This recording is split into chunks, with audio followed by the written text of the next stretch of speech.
Now, going back and looking at another bit on isometric sketching. This time around, we're going to do the curve. So I have a curve here that I cut. We're going to look at getting the curve on that. Start off as before.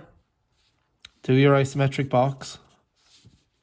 Going off the 30-degree angles, or as near to the 30-degree angles as we can manage.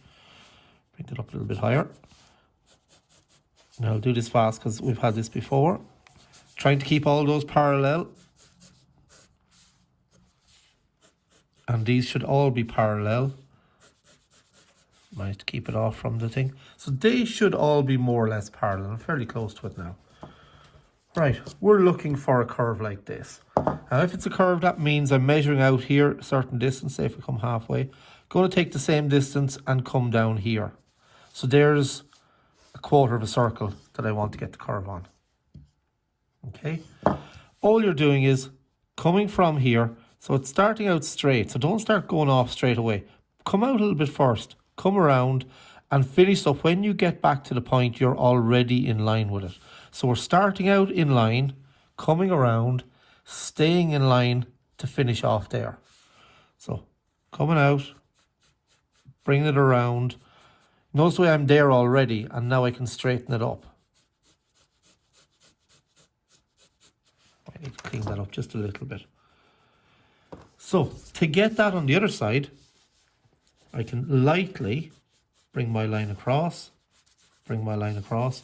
Same type of curve here again. So I'm starting straight, coming around and finishing straight. And that should get the curve. Taking out my construction lines, the crate. So there's my curve there now. To make that look a little bit more realistic, I can shade it in just a little bit. So if I was starting shading there, and bring it down here, I'd leave just a white section there. So I could start a little bit heavier there.